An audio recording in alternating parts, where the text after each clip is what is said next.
going on? No, MAG was really built around kind of 3 pillars of gameplay. These are the litmus tests, the razor we use to decide what gets in and what gets out. The first is, of course, scale, believe it or not. 256 players. We wanted to kind of break new ground technology-wise and also try to create some gameplay experiences that you just can't do with lower numbers of players. Let me ask you before you go into that. Yeah. Like, am I crazy? Like, I've been thinking about it. Like, all right, so Wigno, like that. Every game that I go through my head that I've played online, multiplayer, PC, or anything, have I ever actually played a game that was like this, first-person shooter style? I get PlanetSide maybe, right? PlanetSide.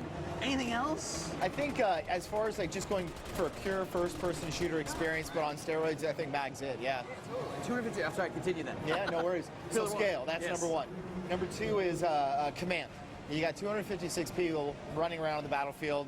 First question everybody asks, you look at the boards, you can see it too, is it going to be chaos? Is it going to be everybody's going to be running around? So we knew it was going to be really important for us to build a structure into the game that wasn't rigid and kind of constricting, but like a carrot system where we're rewarding players for working as a team. So that whole command system is something we built into the game. It also lets you grow into bigger and bigger roles and take what's it like to lead 128 guys. So, and then the third pillar, of course, was persistence. We wanted it to be, since it's multiplayer only, not just something you jump into, play for 5 minutes, and forget about. We want you to be checking the status of the server when you're at work and cutting out early to come home and play. So we got this persistent element that's your growth as a soldier, but also when you join the game, you choose one of the 3 private armies, Raven, Sever, or Valor.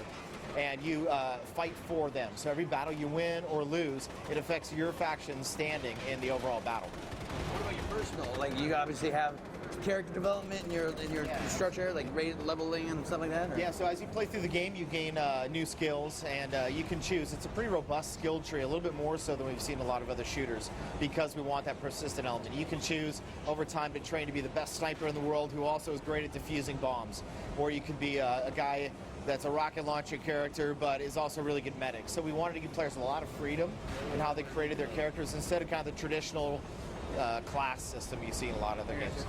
Now, like, there was 1 or 2 games I could think of that had tried to do nothing by any means on this scale, but tried to have like a really good collective effort of like people doing different roles, specific roles. Global Ops is one game that comes to mind. There was like this view you had of this map that you look down on. There was somebody that was a commander. Is there somebody on each side that is trying to help like dictate how this battle is going? There is, and it all depends on the size of the battle you're in. In the small scale battles, it's really about the squad leaders and the platoon leader. When you're on a scale like this, when you're on the 256 player battles, you've got an officer in charge, 2 of those, 1 on each side, and they're coordinating. They have communication tools to talk to their platoon leaders, 4 platoon leaders below an OIC, and then each platoon has 4 squad leaders. Just like the real military, by kind of disseminating that information through a chain of command, it makes it all much more digestible. Now, and like, how does that work, like, in terms of 256, so I guess that when you break it down, right, how does that work in terms of numbers? When you get, like, the sides divided, like, I'm good at math, but, like, how does that work? It starts with the soldier. That's the lowest, the lowest unit on the field is 1 guy. That's you. So then you have 7 other members in your squad, so a squad of 8. And there are 4 squads in each platoon, and then 4 platoons in an entire company on the whole side. So it's very, reminiscent to traditional military that everybody around the world uses because it works. Sure. So.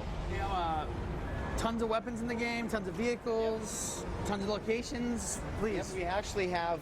We didn't shoot to have the most maps in the game. We shot to have the biggest and the most flexible. So our maps are broken down into obviously different platoon areas. Like in this battle, you've got a central hub. This is a Sever base. It's one of our factions. The center of that map is the objective. It's a fuel refinery that you're trying to attack and blow up. You got 4 platoons. CJ's got the CNI here. 4 platoons are all coming in from different directions, the 4 points of the wind, and are going to meet up at the center for a final assault on that objective. So think about it. If you've got 64 players in each of those areas, if you're in a different squad, you're taking on a different attack in each of those areas. So you've kind of got 4 maps at least in this one large-scale map. And then based on whether you're attacking or defending, the game's very different too. All the attackers come in with mobile assets, helicopters, airborne strike vehicles, and the defenders all have fixed emplacements like mortar batteries and sensor networks, kind of stuff that's embedded into the world. So if you're defending, you're going to bring a different loadout to the battle, you're going to have different tactics, different strategies, and have a really different experience. So lots and lots of replayability. And then on top of that, Like I can't stop going here. On top of that, you got commanders, and based on whether my squad leader says, all right, everybody's going to work up the left flank this time, or the right, or right at the center, that right there is 3 different gameplay experiences. So lots of flexibility. Yeah, that's just unbelievable. Like, I feel like with everything that you've told me and everything that I'm seeing right now, I've still only seen like a fraction of everything that there is. You have. One question I definitely have is like, what about environmental damage? Everybody's descending on this building and they're going to blow it up or whatever. Number one, am I going to see that graphically, you know, that structure, am I going to see it get wiped out, blown up? And then 2, is that like also represented on the map as being like destroyed or demolished? It is. So we talked about early on, okay, we're going to go for fully destructible environments. And there's a lot of cool things about that, but it's also, there's some downsides as well as far as just communicating gameplay. In a game of this size, with this many players, we didn't want a new player to come in and go, ah, shoot, what do I blow up? You know, what does it mean? So everything that we have in our environment, there's a lot of it that can be destroyed or repaired, or all gameplay objectives. So CJ, if you can find, you know, a motor pool or a sensor or something like that. So he's moving forward here towards one of the destructible objects in the environment, which is a sensor network.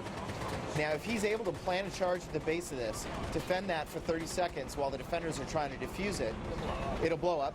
And what that means is now he's shut down this platoon's sensor networks. Enemy commanders can no longer trigger a sensor sweep to reveal his position.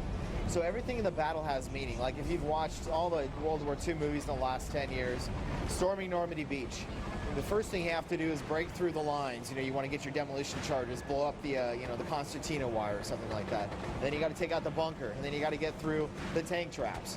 Those are all very discrete objectives within our game that are destroyable and repairable from the defender's point of view. It sounds like you have thought long and hard about this, my friend. Yeah, you have. It's fun though. I got a billion questions coming in from our audience. You mind if I throw some your way? All right, shoot. All right, let's see here. Kaylan in Ireland. Having over 250 players in one area seems like it would cause a lot of lag. What are you trying to do to reduce or remove this lag? So there are a couple of things. You know, obviously you're watching the game, you can see it's pretty smooth running. There's been a lot of work from the beginning of this game. That was going to be a pillar, was 256. So we have a really strong networking team. Our server teams are great. And they built, first and foremost, the network technology and the server sets to support this game before we even could fire a weapon.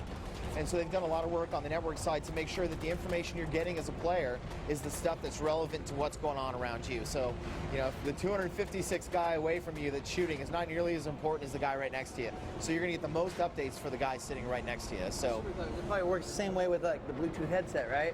You hear the guys that are near you, or can you hear pretty much anybody you designate? Well, the way the communications work is you automatically, whenever you join a game, are matched into a squad, even if you don't have any friends. We want to throw you in with somebody who can back you up. You're always able to communicate with that squad. And then as you go up the leadership levels, squad leaders can talk to all the squad leaders in their platoon.